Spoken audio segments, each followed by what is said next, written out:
I'm just going to jump right into the service. We have a speaker with us this morning. Amen.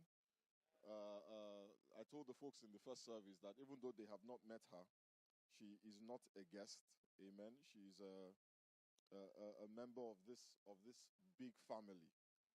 Pastor Chizo Akisonya runs Jesus House London. I know she doesn't like me saying that, but she runs Jesus House London. When Pastor Agu was here, so I said, "Oh, Pastor Agu, how are you doing? How's Jesus House doing? You're here, and the folks are over there. Aren't you worried?" He's like, "Nope, I'm not worried. Chizo is there. Everything is under control." Amen. Praise the name of the Lord. She's like a big sister to me, and she's here with her wonderful husband, Pastor Bajo. We call him Badge, but Pastor Bajo. Pastor Bajo is in charge of the youth ministry at Jesus House London. Amen.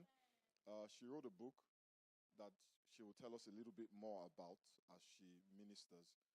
We are going to take questions. When she's done speaking, she will speak for about 20-25 minutes, and then when she's done, we'll get an opportunity to ask her questions. The questions that we got in the first service were very profound, and we were really blessed. So what the ushers are going to do is they're going to pass around cards to everybody right now. If you have a question, write the question down. When she's done preaching, we'll take the questions, and then she can answer them. Amen. Praise the name of the Lord. Let's put our hands together for Pastor Chizo Akisonya.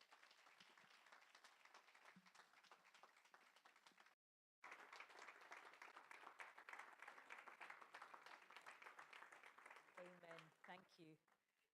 The Lord runs Jesus House London. Thank you so much. It's lovely to be here with you. It's wonderful to actually see Jesus House Dallas. I've heard so much about here. It's wonderful to see Pastor Femi and Pastor AK. Yes, I'm grateful to be here. Okay, so let's just dive into what the Lord has for us today. Shall we just say a word of prayer? Our Father and our God, we thank you for today. Father, thank you for your wonderful children. Father, I ask that you speak through me and speak directly to the hearts of those who are here, Lord. Father, you know where everyone is. I ask that you speak a word of comfort, a word of healing, a word of encouragement. Father, do exactly as you will, O God. I thank you, and I bless your holy name. In Jesus' name. Amen. Okay, I'll just share a little bit about my story, and then I will go on to talk about what has helped me in my journey. I was born in Nigeria, and I was born during the just as the Nigerian Civil War, the Biafran War, started. Anybody know about the Biafran War here? No. Yes? Yes? Good. Okay. All right. I was born right in the middle of the war situation. It was a very difficult birth, regardless. But then the war situation exacerbated it. There was a time when it wasn't expected that my mom would survive, and it definitely wasn't expected that I would survive. But we did, to the glory of God. But whilst I was being born, I sustained something. The medical term for it is a brachial plexus injury, but it basically means that my arm was damaged. The nerves in my arm, the muscles and the nerves in my arm, my right arm, were damaged. As a result of that, it went undetected. It was a war situation. And so I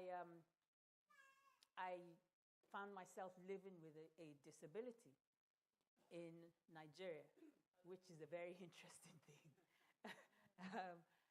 And what that means in terms of day-to-day existence for me is that there's some things I have found a way around doing, There's some things I need assistance doing, and there's some things I can't do. And so I've pretty much figured it out. I've been around long enough to have figured out ways around the challenges, but there are daily challenges. But along the way, I decided that I needed to figure out what sort of life I wanted to live. Growing up growing up with a disability wasn't easy. It certainly, I don't want to gloss over it at all. It had its challenges. What helped me was that I like to say I was planted in this family because God puts each of us in the family that He does. And so I was born into this family where I was encouraged. I was treated very, very special. I still am. I had a father who doted on me and who gave me my first picture of what it was to be valued. And so I had that as a foundation. And I believe that nothing happened to me by chance. I really believe that God was preparing me for what He had ahead of me. But I was cushioned at home, but then I had to go out, as we all do. And growing up, getting to adolescent years, they were not easy years. You can imagine that there was prejudice.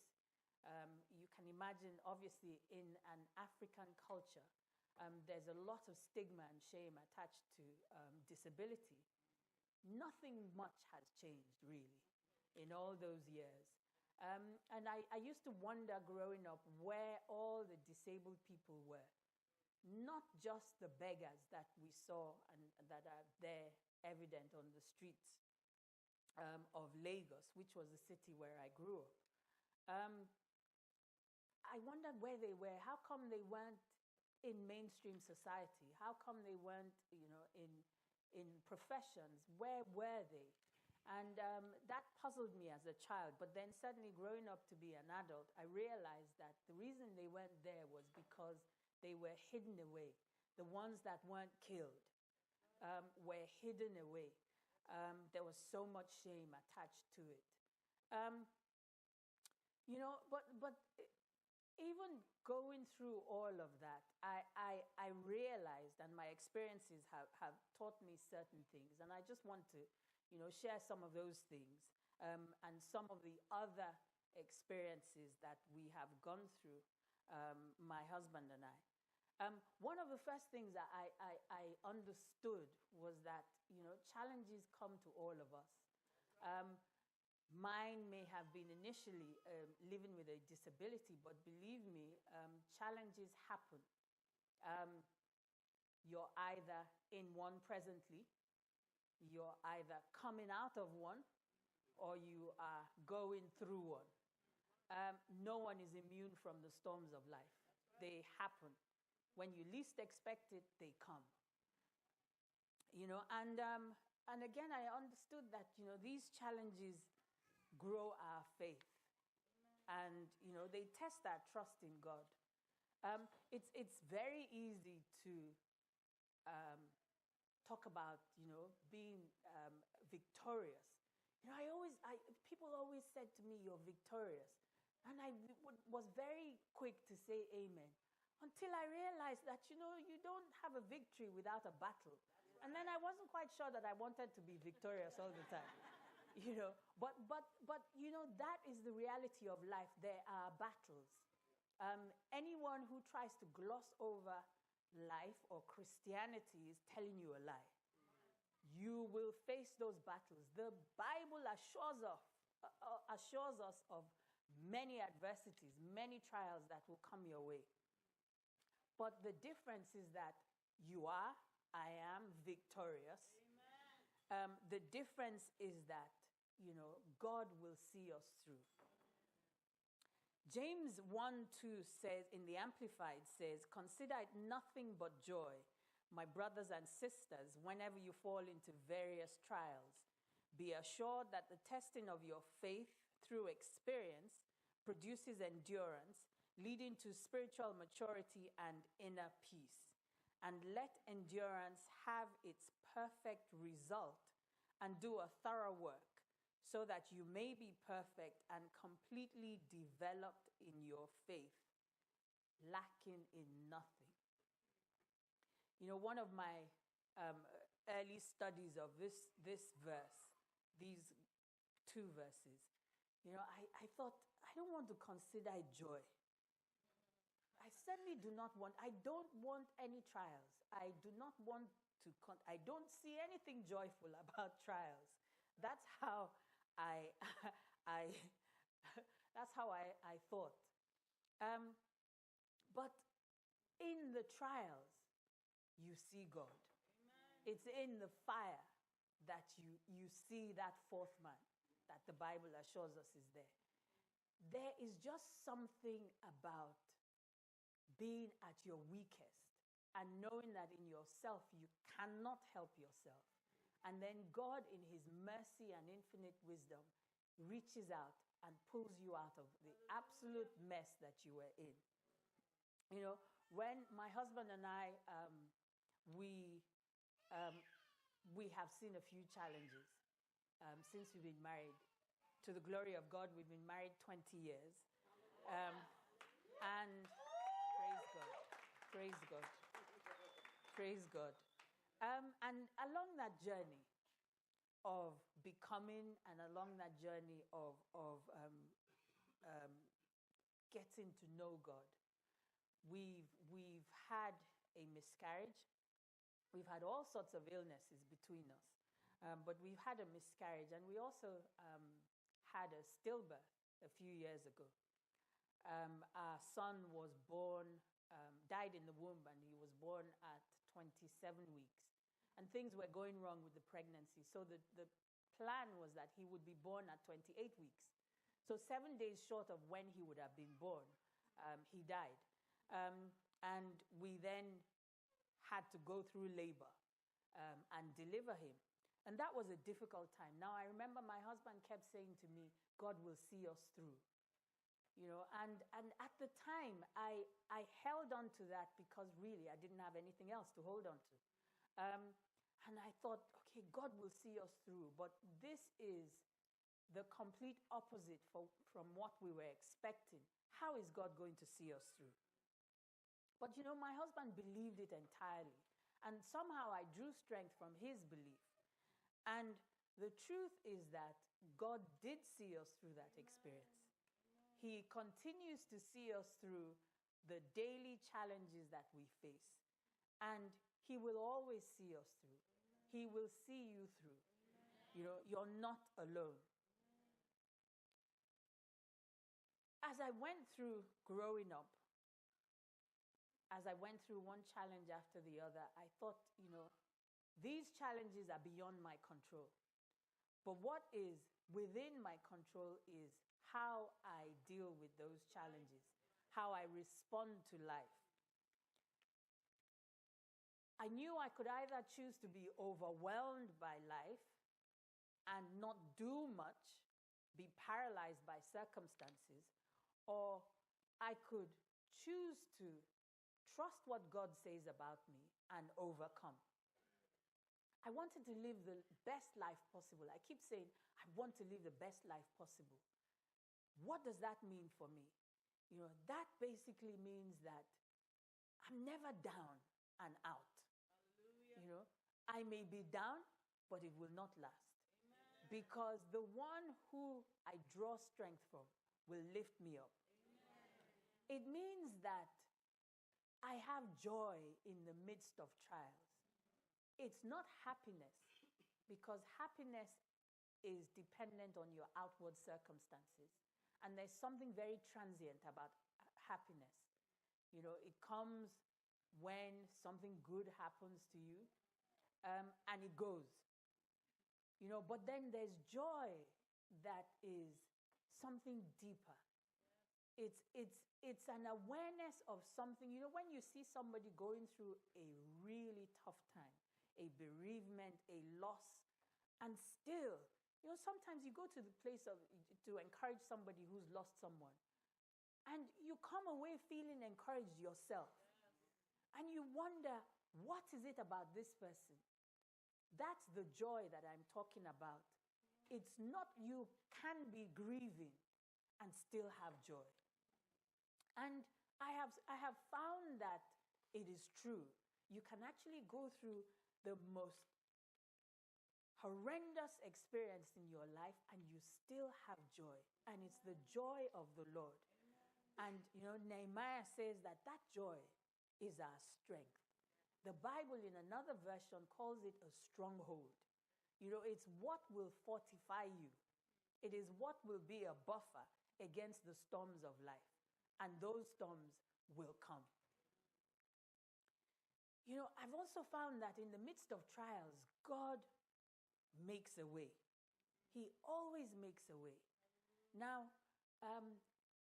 when we had our children, first of all, you know, we got married and we have 2 girls. And having them was not easy at all.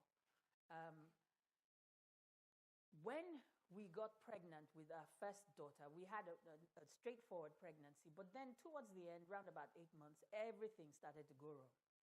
I had something called preeclampsia, which I don't know if there's anybody medical here, but it's pregnancy-induced high blood pressure, and it can be fatal.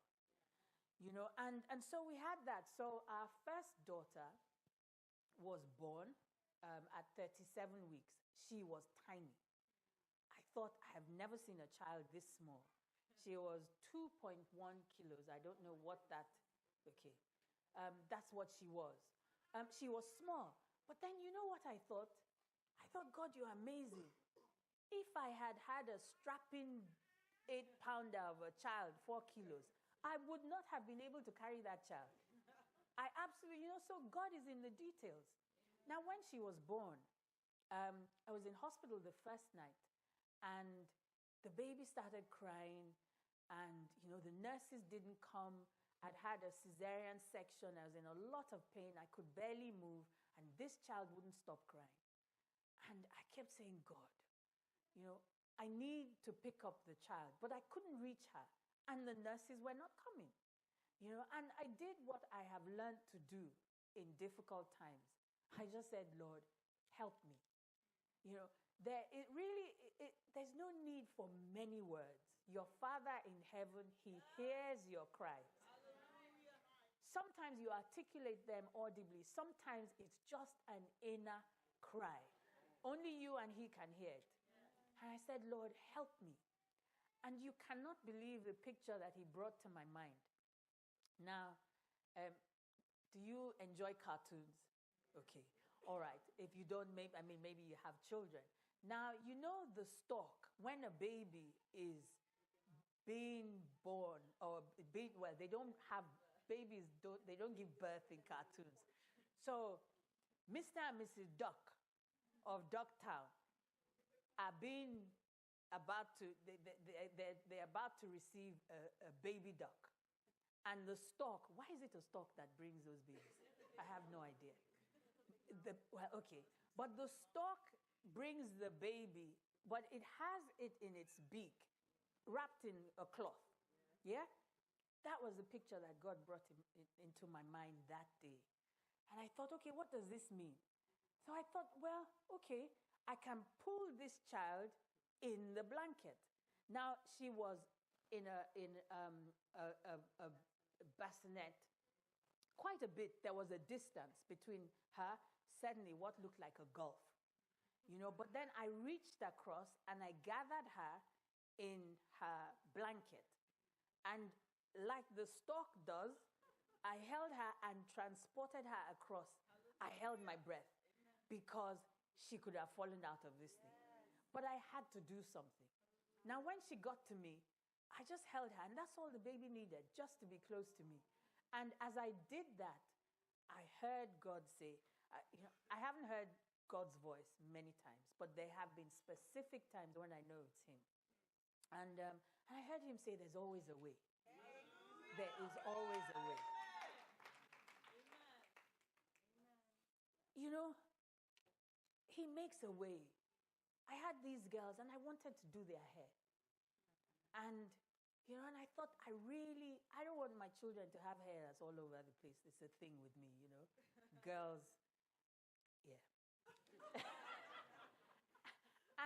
and we lived in a village outside in the south of England where there were no hairdressers for people of color. And London was quite far away. But we had to do their hair. Now, when the babies were younger, when my older girl was younger, I waited for the day when her hair would be long enough so I could do something with it. I'd had Barbie dolls, so I knew that, well, we'll figure this out. But the slight challenge was that I had one working hand. How would I make that work? And so one day, the hair grew, 3 months old she was, and she was asleep. And I remember that day I had kept all these ruffles, every color of the rainbow there. And I was just waiting to dress her up like a doll. So she fell asleep, and my husband was at work. And I sat there and tried to make her hair in little bubbles. But it wasn't working, and I was getting frustrated. Then again, that voice, said, well, so your fingers on your right hand don't work. How about your toes? How about using them? And then I thought, okay, this might just work. And you can't believe it did work. I had her hair done, and it took us an hour the first day. By the week, I was doing it in 15 minutes, and the child was brilliant. She just lay there. Now, when she got old enough and wouldn't sit still, and I just couldn't get her to sit still, and I wanted something more elaborate.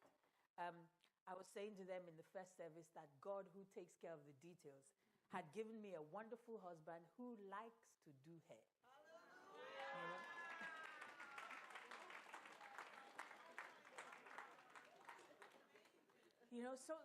So he was my other hand. I taught him what to do, and we did the girls' hair. And then when they got older, a lady came to us, joined our church, and she just loved the girls. And, she was a whiz with hair, and she did their hair for 4 years. We moved out of that city to another church. And one day, a stranger came to me in church. I didn't know her. We were just in church together. And she said she felt God was leading her to do my children's hair. She did their hair for 5 years. God is in the detail. He is in the detail. There is always a bigger picture to our challenges. Don't ever think that it's just about you. It's not. It's nothing personal. If God has allowed you to go through that, first of all, he actually thinks that you can handle it. Amen. And he actually thinks that, we can trust her. We can trust him with this. They can handle it. He's looking for how you will sow into somebody's life, how you will benefit somebody. He's looking for how that pain that you're going through can touch so many people. It might be you going through it, but believe me, you speak about it, you encourage people, and you will be shocked what God can do with your pain. Don't ever think it's about you. He's working all sorts of things out. And another thing that I learned was that you have to have courage. The Bible says it all the time. Fear not, fear not, fear not. Be of good courage. Why does God say that? I always wondered, why? Because he knows that you're going to be scared about what's in front of you. But on the other side of your fears are endless possibilities. One of the things that I knew growing up was that I can't let any limitation, I can't let any fear that I have stop me from seeing what's around the corner. I was a curious child, and I'm an even more curious adult. I want to know what's on the other side. How far can we go, Lord? I keep saying to him, I hear him say, just sit back and enjoy the ride. I'm taking you. And I say, where are we going? How far? I want want to know how high God can take me. But you know, if I don't step out with my fear, and it's, you know, courage is not the lack of fear. Courage is in the face of all my fears, I'll keep going. Joyce Meyer says, do it afraid. That's what I do all the time. I'm standing here before you guys. I don't particularly enjoy standing in front of people, but I'm doing it afraid. Amen. And I will continue to take life, as you know, that proverbial bull that you take by the horns, and I will live life and do it afraid. Amen. And you can too. You know, you have to maximize where you are today. That's another thing that I learned. Your here and now. It really doesn't matter what the past was. It doesn't matter what anybody has said about you. It doesn't matter how many times you failed. It doesn't matter how long you have waited. You are here and you have hope. For as long as you're alive, there is hope. Why do you want to give up now? You don't know what tomorrow holds. Why do you want to give up? You don't know what your God has in store for you. So it doesn't matter how many times they've, you know, shut the door in your face, how many times they've said no. One of the things I found out in my life is that God eliminates all the competition. All right. Sometimes I don't even have to fight. You know, you go for a job and they may never have chosen you, but I have found that you go there, they might even offer it to somebody else. And then the person gets a better job. And then they say, well, you know, you're the next person here. Hallelujah. Does anybody care how they give it to you? Yeah? I'm a lawyer by profession. And I was in a law firm. And, you know, and doing the work, you know, sometimes you're in a place you're doing the work. Other people are getting all the accolades and all the credit. Because I wasn't qualified long. And suddenly, the people that we were in a big law firm, one of the head of the department then decides that he wants to break away and set up his own law firm. And he starts to poach all the staff in the department. And, you know, he took all the other people who were ahead of me. And suddenly I was left in this department, the most senior lawyer. You know? and that was it. And, you know, reluctantly, the partners now said, well, you're the only one here. So I guess we have to make you the head of the department. That's how I became head of department. That has always been my story. The competition is eliminated. I don't even have to do anything because I say, Lord, use me. However it is you want to use me, use me. You know, maximize where you are. It might be a job that looks like absolute drudgery. You don't know what God has in store for you. Do it well. You know, when you leave there, let them speak well about you. You have no idea what God is doing. You know, and then keep things in perspective. Be thankful. Wherever you are, I liken life to a ladder. Wherever you are on the ladder, whatever rung you're on, there are people above and there are people beneath you. It really doesn't matter. However bad you think your situation is, believe me, there's somebody worse. And I always say to myself, Lord, I'm thankful for the one that I have. I'll deal with the one that I have. I don't need another person's challenge. You know, but be thankful. The Bible says we should give thanks in all seasons, through all situations. And I thought, how is that possible? How was it possible for us to give thanks when we lost our son Jedediah? How was it possible when we had a miscarriage? And at the same time, I was part of a ministry in church where I looked after pregnant, expectant mothers. And I felt like, Lord, I have sowed all my life. And then why would this happen to me? But you know, in the middle of it, I said, yet will I praise you. You know, I didn't understand. I still don't understand. And, you know, let nobody kid you. It is not easy. I don't understand. But one thing I do understand is that God loves me.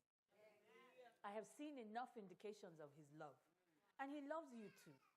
So, it really doesn't matter what it is that you're going through today. You can give thanks. And it might be through tears, it might be through pain, it might be, one of the most graphic pictures that I have is of someone we used to know years ago who had had a series of losses, him and his wife. They had buried 6 children.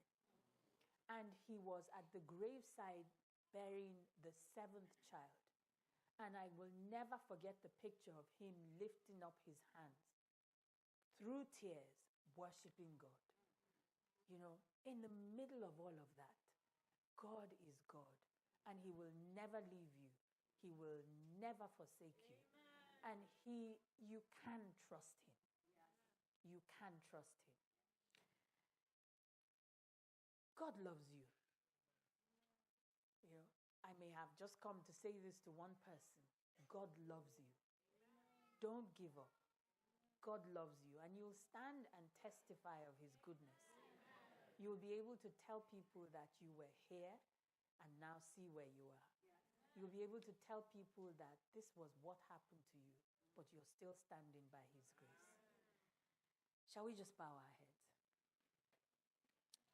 And there might be somebody here who feels like they've reached the end of their rope, and they feel like, Lord, I don't even understand. It's not changing. It's too hard. I just ask that you just speak to your Father and just tell Him exactly where you are. Just tell Him exactly where you are.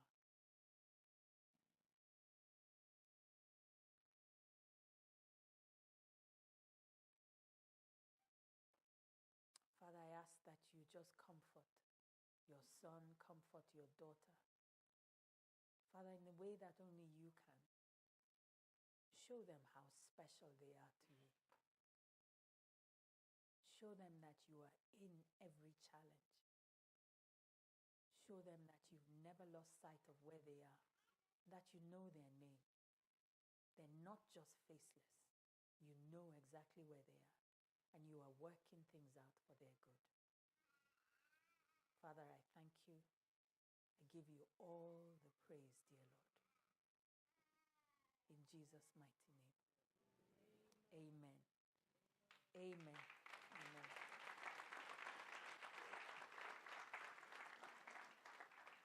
So the ushers have given out cards. If you've got a question, can you please quickly write it on the card so that Pastor Chizo can answer the questions. And if you don't want to use a card, you just want to raise your hand and ask a question, they will get the mic over to you. If you don't have a card, you need a card.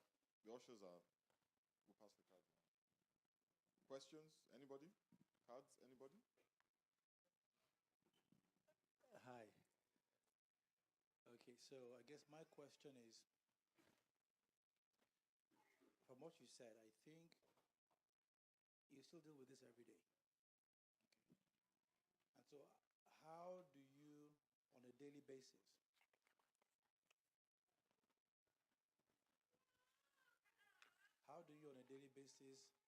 get past what is obvious and what can be disheartening and find a reason? Or how do you get past it? You talk about finding joy or understanding joy. How do you get past what is obvious? Because I think for many people, the issue is this becomes what God is all about. If it doesn't solve this issue, life is meaningless. How do you get past that and then still see a reason for living life, finding joy, or even happiness over and above this challenge that is obvious? Does that make sense? Yeah, it makes perfect sense. Okay, well, it's a choice. And, you have to decide. I don't know about you, but, I find being sad very burdensome. I hate being sad. So even when I have a reason to be sad, I just think, you know what, I don't even need this because it just seems like a waste of time. things will happen. It's a choice that you make. And I made that choice a long time ago. This is my reality, whatever that reality is.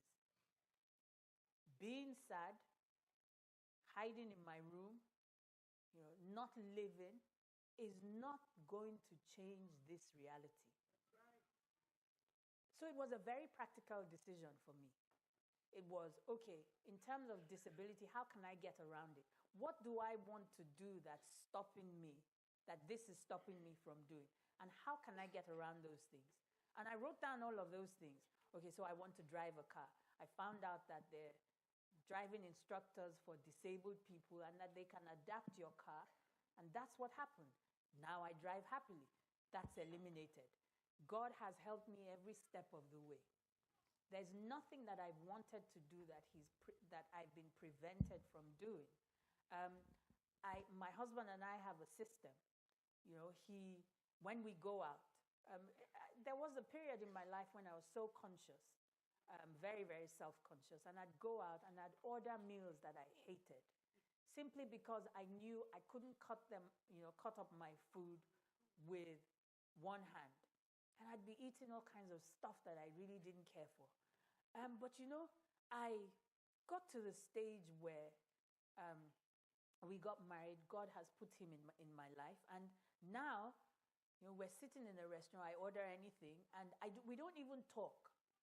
It's just, we communicate in all kinds of ways. So he sees whatever it is. I try and do it first because I like my independence. And he's learned that. And so, I try, and if it doesn't work, if it's too tough, if it's a steak or a pork chop or whatever it is, I'll just put my fork down.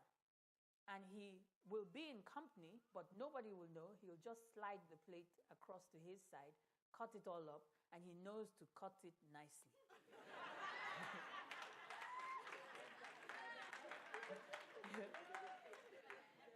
Don't make it like any child's meal, He knows to cut it up, and he does that, and then we continue, And in terms of the loss of a child, that was a difficult time. I'm not going to stand here and gloss over it.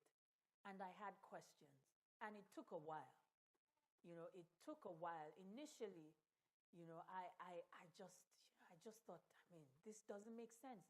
I said, Lord, I was minding my business. You made us pregnant. I was quite happy. Yeah.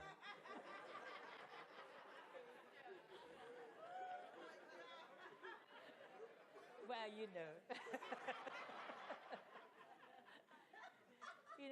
but he, the baby passed away. But we have been able to help so many people going through those challenges. When I speak to them, there's a certain credibility because you have walked where I have been, and if you can stand here and talk about it, then perhaps there's hope for me. God gives grace. He gives grace, but it has to start with a decision, and nobody can make that decision for you. And looking out for the things that, that the blessings, there are many blessings everywhere. And I count them. Remember that song? Count your blessings, name them one by one. Yeah, I count them. Okay, I hope that answers that. Okay, thank you. Oh, right. Well, you might have to ask him this. How did you and your husband meet? That one I can answer. And how soon did he know you were his wife? You'll have to ask him. But we met in church. As was an interesting story. So he was born in England and stayed there for the first 14 years of his life. I was born in Nigeria and stayed there for the first 14 years of my life. And then we did a swap. He went to Nigeria, I went to England. But then we returned. I went back to do the Nigerian bar after I had finished my law degrees in England. And my brother, Pastor Agu, whom some of you might know, took me to this church with Pastor Ake's older sister. And we were ushers in the church. And yeah, he stood behind me. I don't know, ask him what he was doing. That's how we met. That's how we met. And the rest you have to ask him. And how are you? Right, okay. How are you, or are you involved in any initiative or program to promote the awareness of disability or the disabled in the Nigerian society? That's an interesting thing. You know, church is very amazing. One of the first things I encountered is this tension between healing and the reality of life. And when I was growing up, my mom, like any mom, you know, who loves her child, my mom believed that God would heal me. And we did the rounds. We went to, you know, hospitals all over the world. But we also did the rounds in church. And it was awful. It really was. Because we were, you know, one healing ministry after the other, lots of oil on your head, all kinds of stuff, things cast out of you, and all of that. It was awful, you know. And the one thing that was never addressed was there was always that search for healing. So it was always something in the future, and never about what do you do with now? And how do you help now? And we're actually not very kind, I found, in church, which is really sad. You want a place where everybody feels included. But church is not, you know, because they will look at an autistic child in church and people will say to the mother, can't you control your child? You know, why is she behaving like this? There's all of that stigma that unfortunately is still evident. So what's happened for me is one of the things that I realized was probably part of my assignment was in bringing that awareness about disability within our churches, within our sort of Black majority network in England. And so we've started in Jesus House a whole disability awareness. You know, we do things like you come in our services. We've installed, I forget the technical term, but you can use your hearing loop in our services if you're hard of hearing. We've sorted out our signage. We're doing things with the children. We're getting people trained so that they can look after children with different disabilities. Suddenly, I'm seeing all kinds of people with disabilities in church. I didn't know they were there. But maybe the word has gone around that this is a friendly place. Come. You know, because, so we look after them. We have marshals who take care of them in the car park. We have people who look after them when they come to church. It's just something we're starting. So there's a lady who has multiple sclerosis. The only time she gets to go out is once a month on Thanksgiving Sunday when she comes to church. And we send a car for her, and it brings her to church. And as soon as she comes to church, somebody looks after her from the moment she comes out of the car and take her through the service and all of that stuff. And just we look after her. And we give her daughter, who's 16, who's been looking after her mom, we give her a break that Sunday. And so these are the little things that we're doing. I especially want to do stuff with disabled girls because I think that it's even worse because there's that whole nobody will marry you. And a lot of mothers carry that. A lot of mothers of disabled girls carry that. And if you're in Africa, if you have a disability, you are, somebody here said it's over. If you are a girl and are disabled with that, then you really have no hope. And so I want to do stuff with the girls. So it's still in its fledgling stages. But yes, that's one of the things that the Lord has laid on my heart to do. And my last question is, how do you balance belief? Two more. Oh, okay. All right, let me see this. Oh, we're out of time. Sorry. Okay, so shall I just take the last one? Yeah, take the last one.